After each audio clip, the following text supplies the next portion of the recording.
Welcome everyone to our Prevention Peer Network webinar today. We're going to be talking about the prevention funding opportunities that are upcoming. My name is Miranda Stiers. I am a prevention program specialist with the California Partnership, joining from Nisenan land in Sacramento, and my pronouns are they, them, theirs. I want to give folks an opportunity to introduce themselves. You can do this in the chat. If you want to know whose land you are occupying, I'm putting in a link, and you can either go to the link and type in your zip code, or you can text to find out whose land you're on. We acknowledge that we are on the traditional territory and homeland of California Native peoples, and these nations include over 120 federally recognized tribes and many other non-recognized tribes that are all very culturally diverse. We thank these nations for their generosity and keep them in our hearts and thoughts as we are in this space today, this week, and every day. So if folks can do just introductions, your name, your pronouns, where you're joining us from, and we'll have that going in the chat. And I am going to have my wonderful facilitator go ahead and introduce themselves today. Hi, everybody. Good morning. My name is Krista Colon. I'm with the policy team at the partnership. I use she, her pronouns, and I am joining today from Ohlone land here in the Bay Area. It's great to get to spend some time with all of you. And I want to make sure that my colleague Christine is also able to introduce herself. Hi, my name is Christine Smith. I'm she, her pronouns, and I'm calling in from Nisenan land. And I'm with the policy team. Sorry. And then we also have with us Erin Moore from Cal OES. Erin, are you able to just say hi and introduce yourself? Yes, absolutely. Hi, my name is Erin Moore. I am Chief of the Domestic Violence Unit at California Office of Emergency Services. Thanks for being on today, Erin. So I think what we're going to do for this presentation is I'm going to talk through the funding that is available, some of the history of how current and prior rounds of prevention funding over the last few years have come to be. So we'll talk a little bit about what that policy work has looked like. And then I've asked Erin to join us so that she can give a little bit of updates and perspective from Cal OES. She can provide some perspective and information from sort of the grant administration side. Also really want this to be interactive. Please ask questions as we go. I will talk forever, but nobody really wants that. So please chime in and make this a conversation. If you have questions, feel free to put them in the chat. I'll do my best to answer them as I go. And otherwise, we'll make sure that I take some breaks to stop. And it was great to see all of the introductions coming in the chat. For those of you who just joined after we got started, please introduce yourself in the chat. Okay, so let's dive in with some information. Okay, so we're already doing this. You all are already ahead of me. So a couple things that I want to make sure we go over today, some recent federal funding to support prevention. I want to talk a little bit about that. And then I'm really going to focus in on state investments. So we'll talk about some of the state budget advocacy and the state funding for prevention. And then also bring it up to current date, the budget advocacy that's happened this year, and then the upcoming RFP that we can all anticipate for funding that was included in this year's state budget. So I want to start with some federal information. At the federal level, as I think many of you know and have heard just from the news and from the partnership in various spaces, there have been several rounds of COVID relief bills now. And some of these bills have included funding for domestic and sexual violence programs. The most recent COVID relief bill was the American Rescue Plan. which passed earlier this year, and included a pretty significant amount of money through the Family Violence Prevention and Services Act, or FVPSA. And FVPSA is funding that comes out to all of the 56 states and territories, and helps support both intervention and prevention. This is one of the core formula grants that Cal OES administers every year, along with the Violence Against Women Act and the Victims of Crime Act funding. And FVPSA is, one of those programs at the federal level that is, we talk about it a lot of times as sort of doors open, lights on, core support for domestic violence programs. Many of your organizations, this is included within their DVAP shelter grant, if they're a domestic violence shelter program. There's a couple of LGBT specific programs that have traditionally been funded through FVPSA generally, and then a little bit of prevention funding as well. Quite a bit of the work that Cal OES has supported with prevention historically, before the state started putting any money in, really was coming through FVPSA. So with that as context, when the American Rescue Plan included a substantial amount of money for FVPSA, Cal OES has worked to both provide some augmentations to existing grant programs and grantees, but also to create a competitive grant program as well. And this competitive grant application is open now through Cal OES. Hopefully you all have seen it. I think we've shared it out through our listservs. Funding is available for both prevention and for supportive services for survivors. We really are hoping that these dollars can reach a whole bunch of folks who may not otherwise be receiving some of these dollars. Priority is being given to organizations who are not funded through DVAP, which is the DV Shelter Program grants, or DV Housing First, or DVHF. But I just want to be really clear, if you are funded through DVAP or DV Housing First, you're still eligible to apply. It's really just a prioritization. And then those proposals are due on October 4th. So this is a currently open grant application. And Erin, just before I go on, I don't know if there's anything else you wanted to say, and I'll make sure, folks, I put a link in the chat for you all when I wrap up this presentation to where you can find this grant application as well.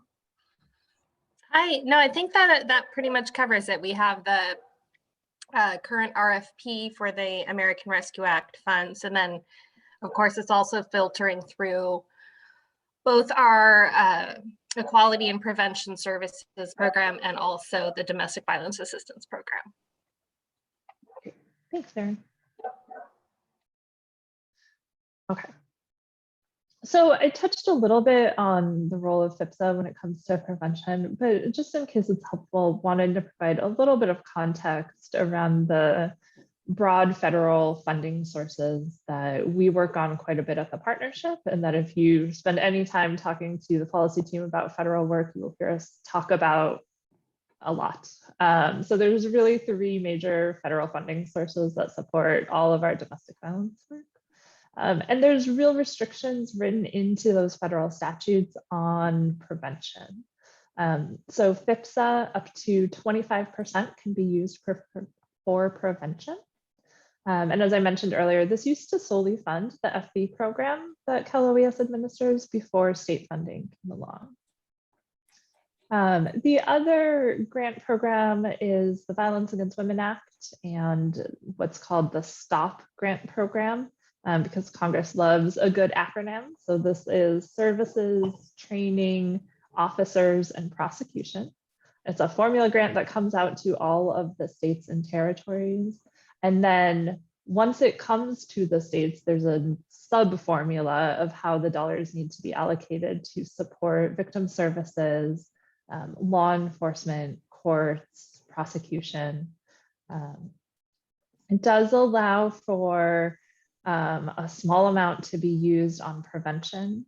And there are some competitive grant programs that are not administered through Cal OES, but that are administered directly through the Federal Office on Violence Against Women that are focused on youth and prevention. And I know that some programs here may be receiving those dollars.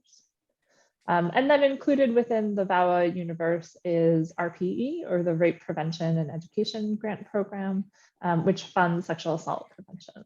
And so those of you who work for dual agencies or also doing sexual assault work, your organization may be receiving this to support some of your prevention work.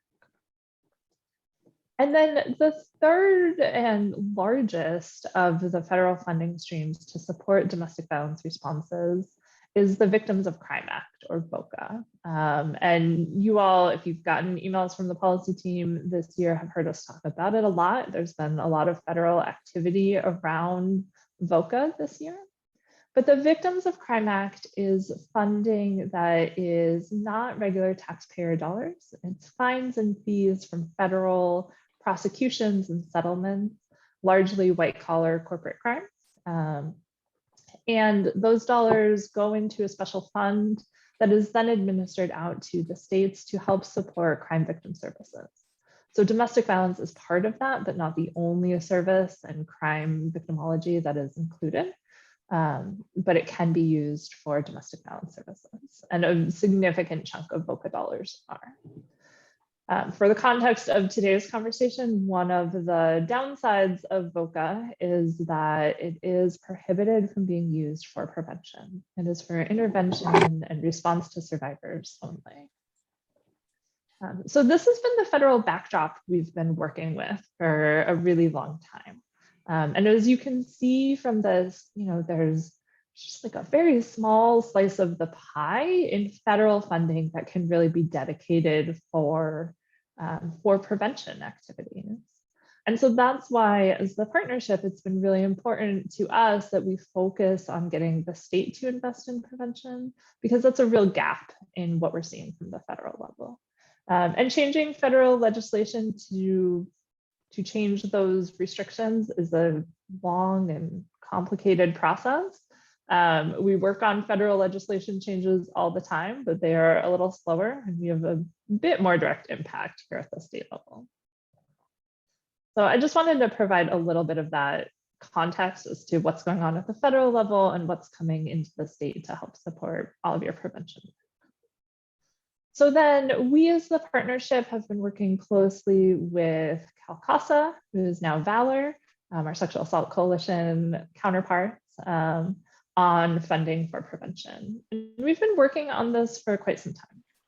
But before we started doing state budget advocacy in the past few years, traditionally, some of the money here in the state of California to support prevention has come through a fee that is charged to folks convicted of domestic violence. So as folks are convicted of domestic violence charges here in California, they're assessed a $500 fee. And that fee gets divided up in a couple of ways. So most of it stays at the county level to support shelter services and victim services.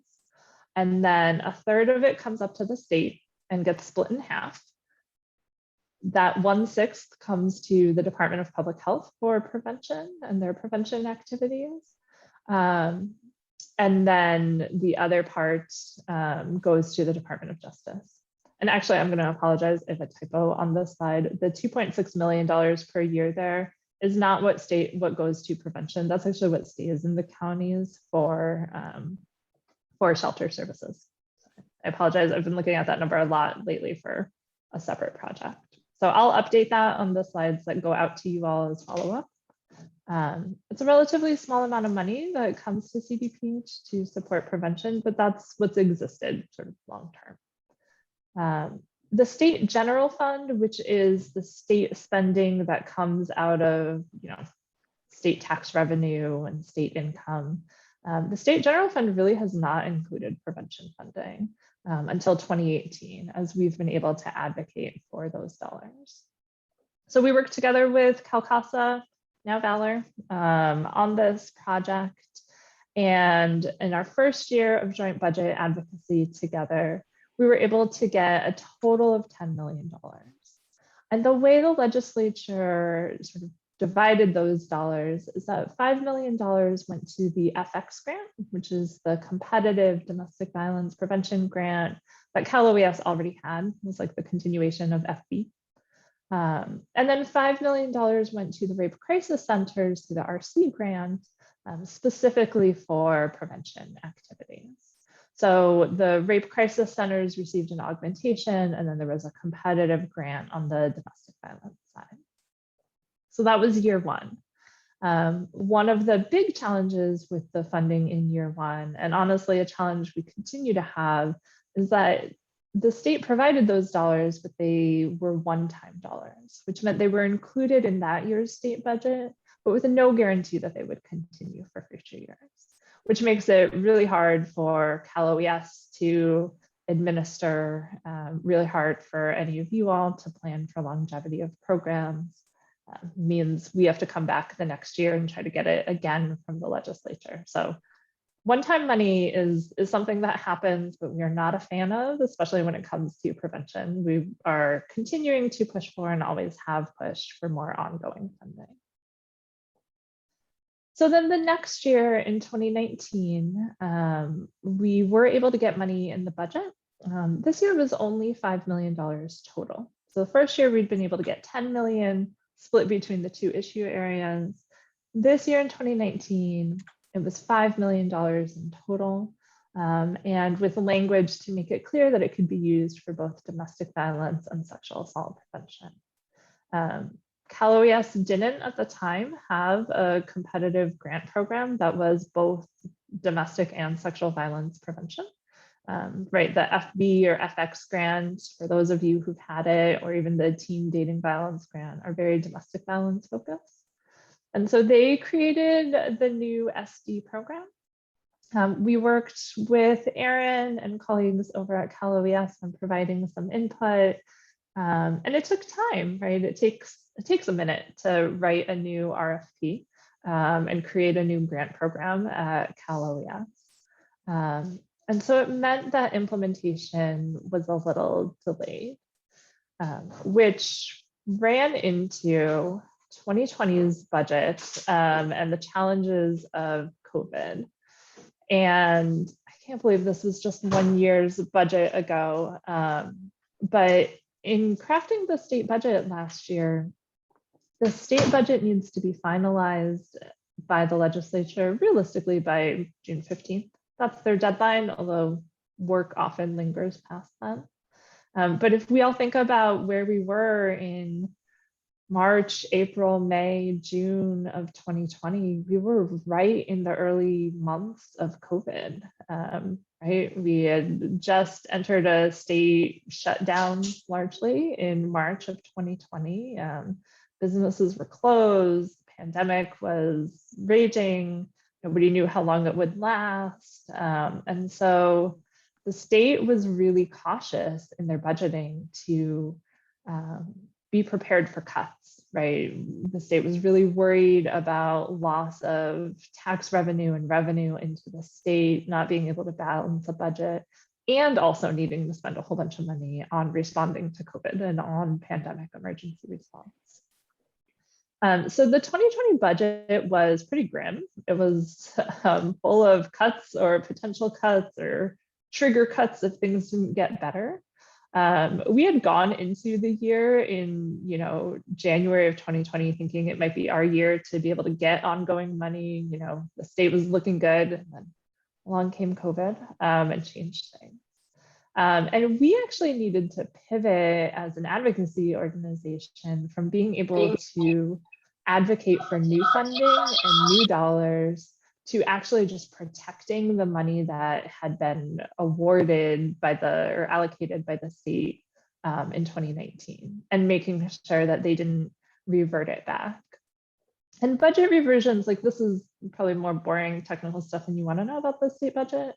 But the state and the feds will often revert unspent money back into the state budget. So if they give out money and say there's 5 years to spend it, and at the end of 5 years, there's millions of dollars unspent, it comes back government into their general fund to be reallocated. And so the governor's office in May, when they updated their budget proposals, had suggested reverting back a whole bunch of money from all across different parts of the state budget that hadn't been spent yet. And one of the items on their list was the 2019 prevention money that we'd been able to secure. And I want to be really clear, this wasn't like a personal attack, right? This wasn't the governor's office having some particular vendetta against prevention funding. They were just looking for dollars anywhere they could find them. And so any dollars that hadn't been spent were sort of on their proposed reversion list. We worked really hard to push back on that with the governor's office and with our legislative champions to make sure they knew we were not okay and that the $5 million in reversion from prevention would be a terrible time considering what we were seeing happen with rates of domestic and sexual violence due to the pandemic, and also would be the smallest of drops in the bucket in the grand scheme of the state budget. Luckily, they agreed with us. And in the end, so did the governor. And so the 2020 budget didn't add new prevention money, right? Didn't add any additional funding for prevention, but also didn't take back the 2019 money. So that at that point, it felt like a win. And we were really excited that Cal OES was able to send out the SB grant funding to everyone who'd been awarded their grants. So that brings us to this year's grants and this year's budget advocacy. And those of you who have questions, I know this is a lot of like state budget background, so please feel free to put questions in the chat. I'll make sure to try to answer them. So bringing us up to current year, I mean, it's no spoiler because we've shouted it from the rooftops that there was $15 million included for domestic and sexual violence prevention in this year's state budget. But I just want to talk a little bit about how we got there, just to tell you that backstory. So, you know, we really watched this year through the 2020 budget, through the fall, really not knowing what the COVID impacts were going to be. And I think this is one of the places that, you know, has been really interesting because we can see, and I know all of you who work so closely with your communities, we can see folks are struggling, right? We can see how hard hit so many parts of our communities have been because of COVID, right? Folks have been out of work, businesses are struggling, families are struggling. I think our food banks have never been in more demand than they are now, right? There's a lot of economic insecurity for many. And so I think I really expected there'd be another hard COVID budget, especially since this pandemic was nowhere near under control coming into the budget year and somehow still isn't with the Delta variant. And yet, despite that sense of how hard hit so many of our communities and families have been, the reality is that state revenues were actually higher than ever expected. And I think this is because of where the state's budget comes from. Most of the state's revenue comes from higher income earners, comes from things like capital gains tax. You know, as the stock market does well, so does the state revenues. And so the state's budget was actually in not just good shape, but amazing shape, right? Record-breaking surpluses. And so although we hadn't necessarily thought there'd even be a chance of getting new money out of the state, all of a sudden that was flipped on a dime and there was ample opportunity. So we worked really closely again with Valor on this, continue to collaborate with them, and worked on an ongoing request. We've worked on an ongoing request every year and just continued to make that case. And we pitched $15 million as ongoing. And our logic here was pretty simple as to why we've been asking for $15 million. In part, it's because that's what we've received so far from the state, right? 10 million one year, 5 million the next.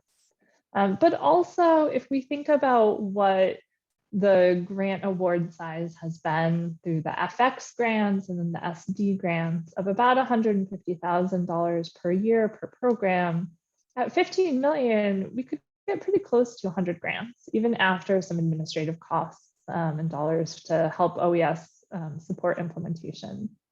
Right, we could still get pretty close to about 100 grantees, which I think parallels pretty well with how many domestic violence shelter programs we see across the state, and really the ability to seed and support prevention statewide and make a meaningful investment. Our first couple years of budget advocacy, I will say we went big. We were asking for 50 million, 50.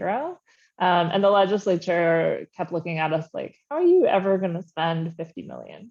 Even though I know you all could spend it and that there's need for it, bringing it down to a more reasonable number that tracked a little bit with, some other comparable dollar amounts, I think was really helpful this year. So like I said, the state had more money than ever. It also meant, though, everybody was making budget asks, like everybody. And many of them incredibly needed, right? COVID has hit our communities hard. There's a ton of needs in the budget around COVID recovery and response. There's all sorts of needs. There's even some budget stuff still being worked out literally right now around wildfires, right, which we all know is desperately needed. But it made for such a crowded budget process. The budget process is rarely transparent. There are lots of decisions made behind closed doors, of conversations with leadership. We don't always get to publicly testify or present our budget asks. A lot of it is us continually having conversations with legislators who sit on the budget committee, talking to budget committee staff, kind of sharing it. But even as advocates working on this every day, feeling a little bit in the dark about what's going to happen until it finally happens. But the great news is that we were able to get $15 million in the budget. So, we did tons and tons and tons of meetings with offices and with leadership, all via Zoom, of course. I have not been inside the state capitol since the week before the shutdown started for COVID. And so many of you participated in Policy Advocacy Day to be a part of this. Here's one of the photos from that day. And it really made an impact. Policy Advocacy Day was timed to an essential moment in the budget process, right around when the governor releases his May budget revision, right when the legislature is starting to make final decisions. And we did that really intentionally. We wanted this conversation to be top of mind as folks went into those final negotiations. But as some of you might have heard in your Policy Day meetings, if you were there, and I know I heard all the time, it was still a struggle to get ongoing funding. Lots of concern that the surplus wouldn't last, and lots of uncertainty just because of the pandemic, right? This is unprecedented times. And so the budget was really, full this year, but with lots of question marks about what 2022 would bring. We also hear a lot from the legislature, both this year and in years prior, about how critical the governor's office is for securing ongoing funding. They hold a lot of sway, especially on the topic of ongoing. And so we've continued to focus a lot of attention there, and we'll be starting very early those conversations with them about ongoing funding. So many meetings. And then, as I said, the final budget included 15 million. This is the most we've ever seen in one budget. So we're pretty excited. Also super excited that it allows for a longer spending timeline. So it's not ongoing money, but the legislature definitely heard us about the challenge of one-year grants. And the challenge that with one-time money, it's so hard to plan prevention activities and to make the kind of long-lasting change that the legislature keeps asking us about, right? In every one of the meetings we had, the legislators would ask, well, how do you know it's working? What's the impact? And we know you all are doing amazing work every day, but it's really hard to show impact in a 1-year grant period, right? The prevention is much longer term, deeper work. So this wasn't fully ongoing. They couldn't quite get there, but it did allow for multi-year grants. And the language copied here is directly out of the budget bill in case you care to see it. But they worked to just make sure that there was explicitly a longer spending period. And so then we had a budget. We're pretty excited. So implementation, we are working with Cal OES. Poor Erin has been hearing from us all along about our advocacy to try to get more prevention money in. A couple of things just to know is that it will be a competitive grant program. As many of you know, because you were receiving those grants, but for those of you who weren't, the prior years of funding from the state have already ended. So the FX grants and the ST grants, those last 2 competitive grant programs, they've already ended. So this won't be just an extension of those grants because they are no longer active grants. This will be a new application. Cal OES is working right now on developing the RFP. We've met with them. They've been gracious enough to meet with us and the folks from Ballard to provide recommendations. We've also been, talking about some of the lessons learned, and I want to really appreciate Miranda here for continuing to lift up for myself and others a lot of what they've heard from all of you. Right, the need for longer grant periods, that 1 year isn't enough. The importance of dedicated full-time employees or FTEs, right? We know sometimes preventionists are also juggling crisis work as well, and that is a tough thing to try to juggle and do both. And also, working on making sure there's clarity for applicants about what is prevention and what isn't prevention, right? When we're thinking about these types of grants. So we've been talking about some of those. A couple of the big updates, and Erin, want to invite you to also just chime in as well, but some of the updates I know you and Janine have shared with us is that it will be a 24-month grant, so 2-year grant period. We're expecting it'll come out in RFP in November.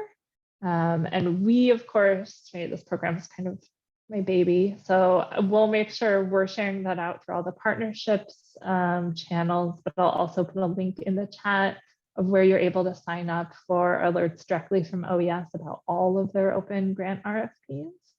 And then an expectation that grants will begin in May. So Erin, is there anything else you want to just add about what to expect or what folks should know? I think you pretty much covered most of it. The other thing I just wanted to add in is that our TV, we're expecting, I can't say too much on it, but we're expecting our family violence prevention and teen dating violence prevention programs to merge into an RFP that should be released sometime in January. Well, it'll be for the program, the January through December grant term, but it should be released relatively soon, to correct myself on that. So I just wanted to add that in, but otherwise, yeah, the other ones, we're looking towards a November release date, like you said. And we're currently working on all of those things right now, but it can be a bit of a slow process at the state. And that's about it. Thanks, Erin. I know you've had your hands full with all of the grant augmentations you've needed to do for other grants and all of the other work. Yes, so yeah, we are processing, I think there's 102 amendments for the American Rescue Act plan. Those were very cumbersome amendments, but we're trying to process those as quickly as possible. So that's happening as well. So if any of you see your grants manager person on your team pulling their hair out a little bit lately, give them some love. They've had some complicated spreadsheets to update, but with all good things, right? New funding. So just as we said, the RFP hasn't been finalized or announced yet. Make sure you or the person who should be signed up to know about grants is signed up for alerts. There's a screenshot in here. I'll put the link in the chat in just a second. And then I think, just to say from the policy team side, we are already plotting and planning about how to best secure ongoing funding. There's a lot more advocacy that needs to happen with the governor's office, Department of Finance, and the legislature. So stay tuned for that. A lot of that starts really early. So honestly, mid-September, once the legislature wraps up for this year, we sort of pivot to start talking about next year's budget because the governor first puts out a budget proposal in January. So we want to, in my dream world, we will be in the January governor's budget. That's always our goal. We'll see if we can get there. But I think we all know ongoing stable funding is the best option we can have. Okay, and then I really want to make space for questions. I saw a couple start popping up in the chat, so I'm going to stop my screen sharing so that I can see you all as well. And take questions. So Crystal asked if we expect to fund sub-recipients at the same level, approximately 150K for 12 months.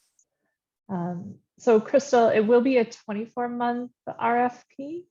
Erin, I don't know if you're able to say anything about funding levels at this point. Yeah, at this point, we can't talk to that, but just do keep in mind it is a 24-month period. So we will be, taking that into consideration when it comes to funding. And then, so a question, is the American Rescue Plan grant the same as the RP grant? And I think that is the right code for it. Erin, you might know off the top of your head, but I can also just pull it up real fast.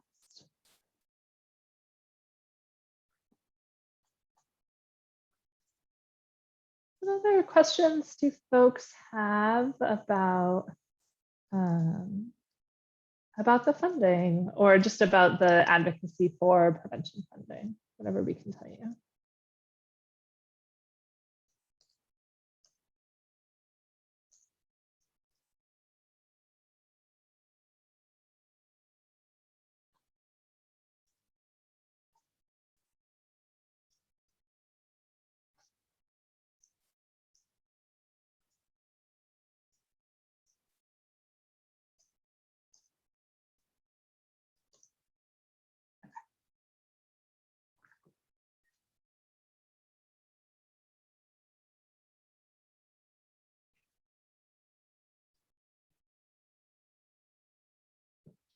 Well, if you all don't have questions for me, I have a couple questions for all of you. And, I would really love to hear from you all, like what you would want us to know as we're advocating for funding, what you'd want all of us at the state level to be thinking about in terms of structuring grants and funding for prevention that helps you to do the work that you need, right? Like what's been really great about prevention money you've gotten, what have been some of those challenges?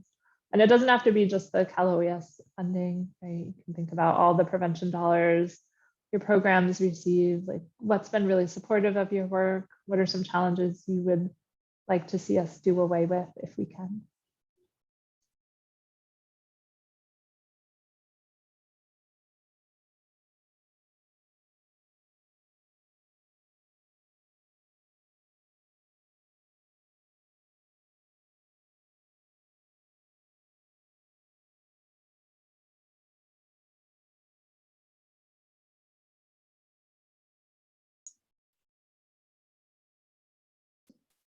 We've got Cal OES on the phone, folks. I know sometimes it can be anxiety provoking in these spaces to talk. So I know that there have been questions. I know that in the last 2 years, we've had more preventionists participating in policy and policy advocacy day than I've ever seen, which has been phenomenal because policy is program is policy, like it's seriously interwoven. You know, and even just talking about what are some of the challenges that folks have faced with short-term funding. I know what I've heard from the SD grantees, but I know we also have some folks on here who are in that space.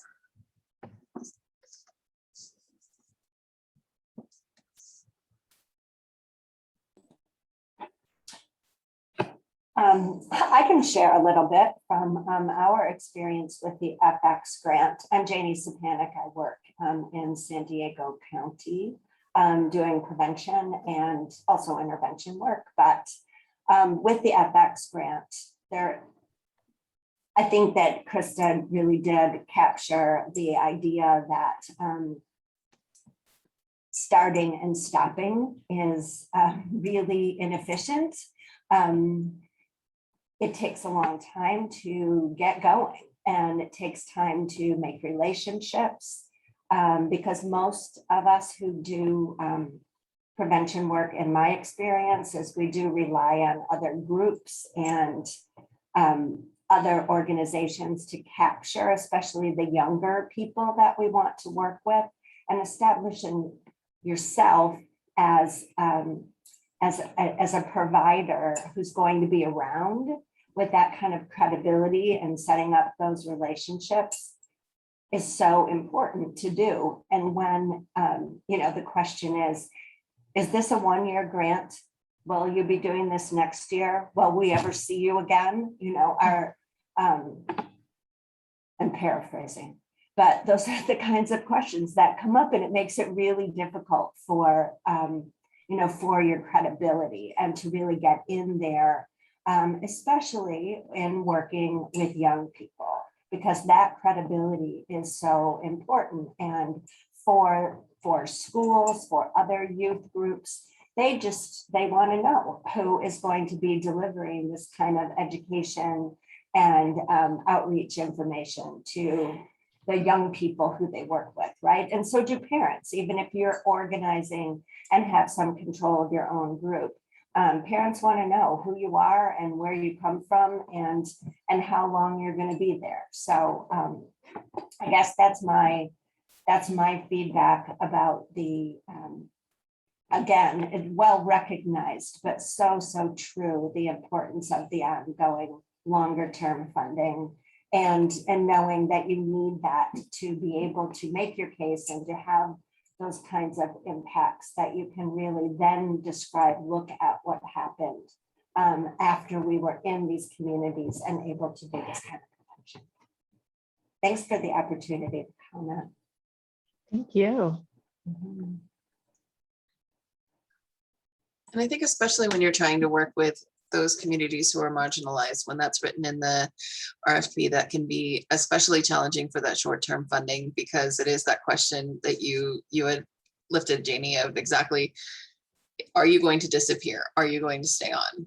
How long is this going to look like? Because we have a history in our field of we're going to come in and do all this great work, and then the funding shifts and we no longer have the funding to be able to support that. So what does that look like in terms of the long-term stability? And building trust with partners and communities doesn't neatly follow a grant cycle, right? It takes time on its own schedule.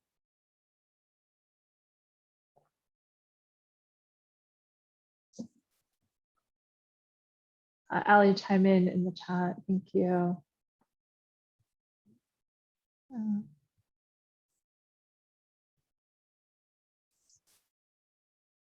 You know, and I know that as I was going through the presentation, was talking about how tough COVID made things like the state budget, but also just want to name like how hard it made the work for each and every one of you, right? Trying to do prevention work during COVID. I don't know how you all managed that. And the real challenges to do that and to do so without knowing for sure where and if there'd be continued funding for prevention, just as an added layer of stress on top of it. So I just want to acknowledge the hard work you all have put in for an entire year, and obviously that things are not still stable and steady in our communities yet.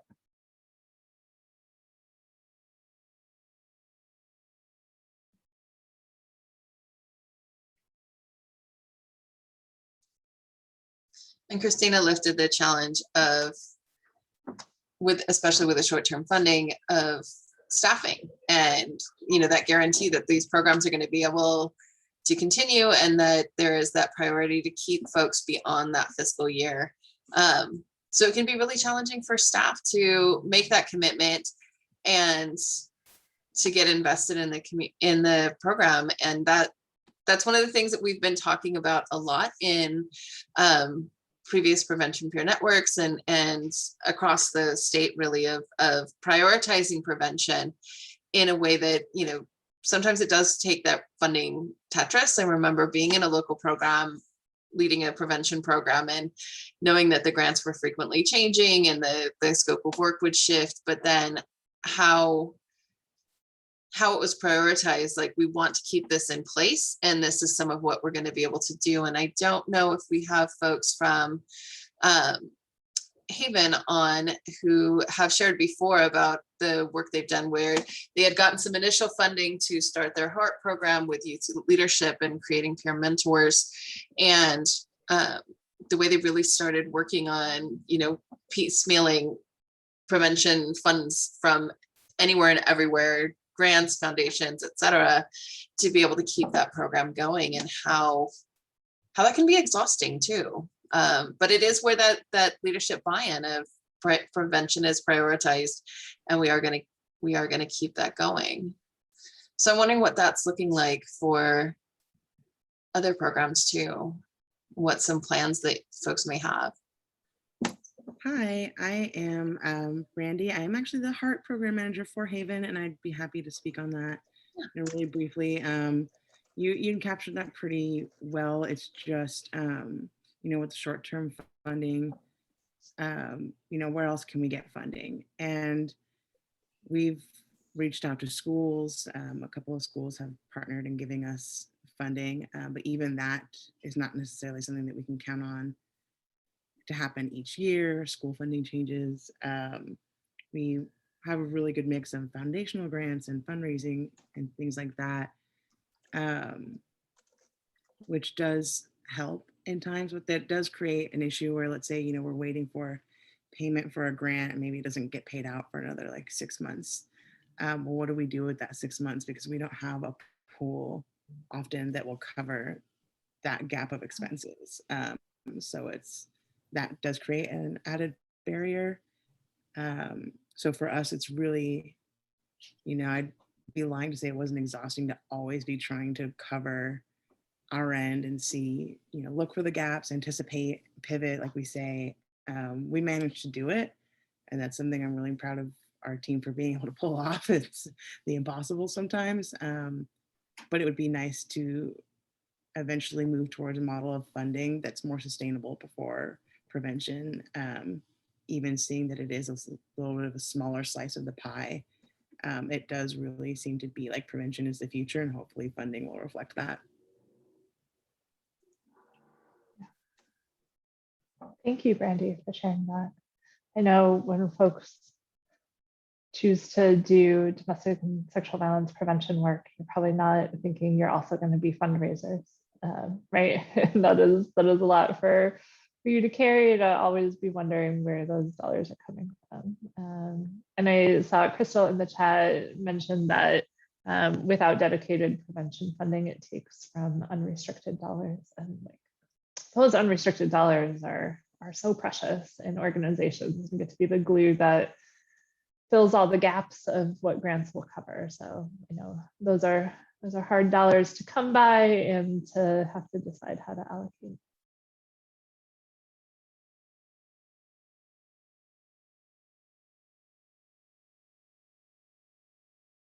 Since Miranda mentioned Policy Advocacy Day, and I know Christine, who coordinates all of the teams and pushes out registration, has been the one to see firsthand, even before I do, just how many preventionists have been joining and how that's been growing year after year. We've been really excited about it. We are already planning for next year's policy day. Christine, do you want to say anything about our very early stages of planning?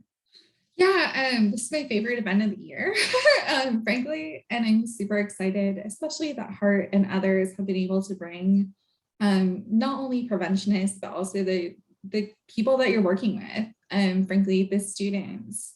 Ben from Hart is doing a great video for us on the impacts of his work at the Capitol and how impactful that was for him. And I'm just super excited when we're able to bring people to talk about the issues directly with their legislators and the work that you do. For next year, our goal still is an in-person event for sure. To figure out what that would look like and to figure out kind of the issues thereof. Frankly, the Capitol is still really closed or still pretty limited. I, like Krista, haven't been in there since COVID started, when the bacteria there was wearing a mask or was kind of, lined off. But, that's our hope. So we definitely, please keep an eye out for registration and figure out how best we can work with you to make sure as many preventionists are able to attend as possible. And who knows, maybe even some students. I know that might be harder with the in-person, but I'm certainly want to have a conversation with you about how we can make it happen or how we can continue to involve students in that work, because I do think they really make great messengers, and also people get tired of hearing from me and Krista, so they like variety, and they're awesome at what they do. So it's great on multiple levels. We don't have a date yet picked. Hopefully we will have that soon for everybody. If we are able to be back in person, we will also be able to provide travel assistance to help support folks in being able to come. And so all of that will go out. Like Christine said, we are being very optimistic that by April-ish of next year, we can be in person again and see all your faces and bring you all into the Capitol itself. Right now, the state legislature is wrapping up for the year. They're ending their legislative session next Friday, September 10th. But over the fall, we will be talking in particular to the Department of Finance and the governor's office. And I'm going to imagine that certainly for fall meetings, a lot of that is still going to happen via Zoom. And one of the benefits that gives us is that we're able to bring in folks from communities directly into those meetings without you all having to travel into Sacramento for the day.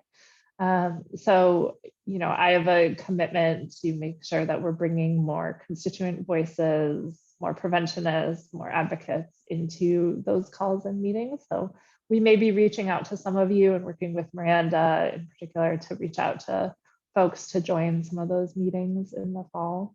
And then as the legislature comes back in January, we'll be on a learning curve with them of how much they're doing in person versus how much they're doing remotely. But as much as we can continue to provide remote access and bring you all into more meetings with electeds on this topic, we definitely will. So that's sort of where we are, is a little bit of transition as this year's cycle wraps up, and as the next cycle has a giant question mark about logistics of how they'll operate depending on where this pesky COVID virus is.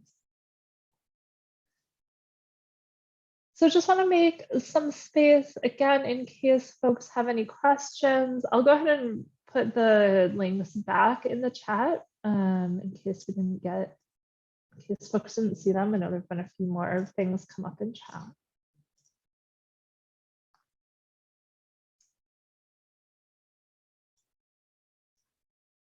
And then if folks don't have other questions, I think we can either give you back a little bit of your time, or Miranda, if you want to use this space as more general peer networking space. Policy team can be quiet for a little while. I just wanted to let folks know that we will be hosting our Building Change Together training in the new fiscal year. Working on exact dates, but we're looking tentatively at January and March. The January would definitely be virtual because we've found just all the uncertainty right now with the Delta variant and so on, but also not having to do training, not having additional funds to have to send people doing the travel, hotel, etc. That way folks will be able to participate for the Building Change Together training, which is free to members. There is a fee for non-members, but if you have Cal OES prevention funds, then we can, do that. So we have some leeway there, and that we'll have some more information coming out on that soon. We're also going to be putting out some Prevention 101 trainings that will be available virtually in the next couple of months to be able to support programs as well as helping to onboard new folks to prevention. And also would love to hear from folks, what kind of support do you need as you're looking at either sustaining your prevention program or building a new prevention program within your organization? What kind of support would folks need? Would you want? Definitely want to be able to hear that so that we can start shaping some of those plans.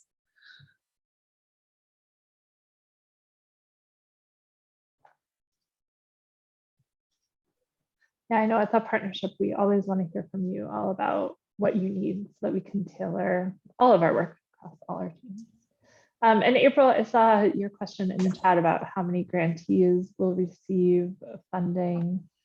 I don't know, Erin, if you're able to speak to that as the RFP is still in process. I'm going to punt that over to you. I mean, yes, it's still in process. These things just kind of work pretty slowly. There's a lot of different factors we have to take in and consider, but that's really all I can really speak to it at the moment. Hi, this is April. Can you hear me? Yeah, hi, April. Okay, sorry. Phone has been funky, so I'm not sure if you could hear me, but yeah, I just asked because for the work, that we do with American Indians and within our DV network of providing services to American Indian women and children, we also think about the process of the application. So, there's a lot of times hesitation. It's like a possibility of them receiving funds. That's why I just asked about how many will receive funds. Just so that we can, as we're sharing this grant as well, that we can let know that there is a chance that they can receive the funds. It's not like one person or one organization that's getting it, because it is a competitive process. Yeah, absolutely, April. Thank you for sharing that. I will say typically when Cal OES puts out an RFP, Erin, I think this is right. Hopefully I'm not making it up. Your RFPs often indicate how many grant awards you expect will be provided. And in that case, that sense of how many possible awards will be there would be included with the RFP that'll come out in November. Am I totally making that up, Erin? No, sometimes it's on there, sometimes it's not, and it usually just depends on the directives we have, and sometimes we know exactly how many we're able to fund, sometimes we don't. Sometimes there's funding formulas in there that affect that. So it's both answers essentially. It really depends on the nature of the particular grant. Okay. So April, I think once the RFP is finalized, we can try to provide as much clarity for you and others as well, right? Because I know nobody wants to write a grant and feel like it has no chance of being approved. And then Ali, I saw your comment in chat about being helpful to know about other specific funding opportunities that exist for prevention and especially building new prevention.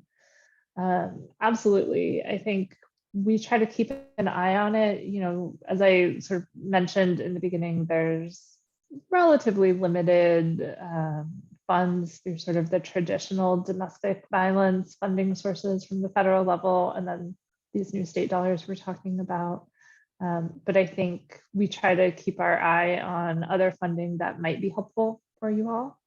And Miranda also put some info in chat as well. Do you want to chime in, Miranda?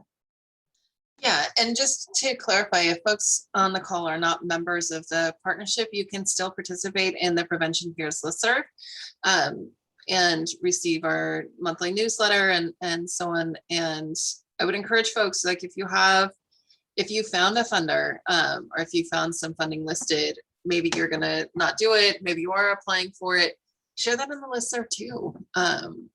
We can get very deep into that scarcity mentality where we don't want to share any resources. Like, we found this and don't tell anybody, but like, it's also really important because there's new funding that could be coming out that we're just not aware of. And think about some of those non-standard partners that you could work with in the community in terms of like, is there a mutual opportunity for funding where you can work together and being able to build those relationships and look at something more long-term. So yeah, I always encourage folks to share that information. Absolutely. You all are your best resources for each other when it comes to some of those other funding sources. I think I can get a little tunnel vision focused on the ones that we most directly interact with and don't always see all the other items that are coming up. So please share.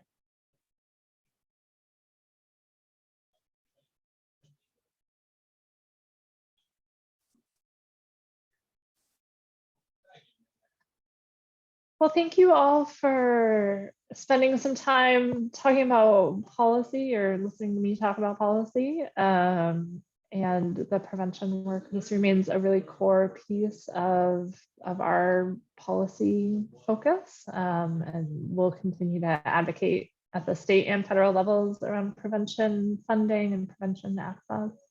I've put our emails in the chat as well. So policy@cpedp.org will come to both of us. And then both of our individual emails. And I joke about this a lot because it's true. We email you guys a lot. Yeah. You are welcome to return that favor, right? I know the policy team puts out a lot of emails and we're normally asking you to do stuff, right? Call somebody, send a letter, sign a petition.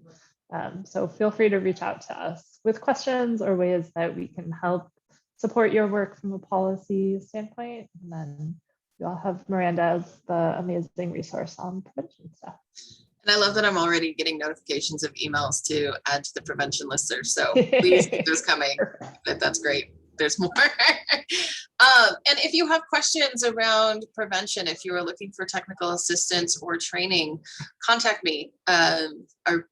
We have a lot of resources, and if it's not specifically prevention, we have our intervention staff as well. And if you're looking at those intersections or how to do some trainings for staff to understand what prevention is, because a lot of times it can be this very silo effect if we live on opposite sides of the work versus we're working together, and you know, and how, what's that language we're talking about when I start going into SEM and we want to get to the outer rings and all of those things. Like, I am happy to explain exactly what that means and provide some one-on-one resources for folks. And if you're looking for deeper work on how do we continue our work, then absolutely contact us and we will look at that. So thank you everyone for joining. As I put in the chat, just in case anyone missed it, the recording and the slides will be available in our resource library this afternoon. I will also be sharing a brief survey. We know evaluation is key in prevention and having a successful prevention program. Yes, I'm going to plug that every time. So I will send you a link to a very brief survey after the webinar is completed, and I hope that folks are able to give us some feedback and being able to continue these conversations. And as soon as there is more information on funding, when those RFPs are going to be released, et cetera, know that we will be sending that out to everyone. Thank you all so much. Thank you, Erin, for joining from OES. Thank you. Thank you all for the work you're doing. Thank you. Thanks, everybody.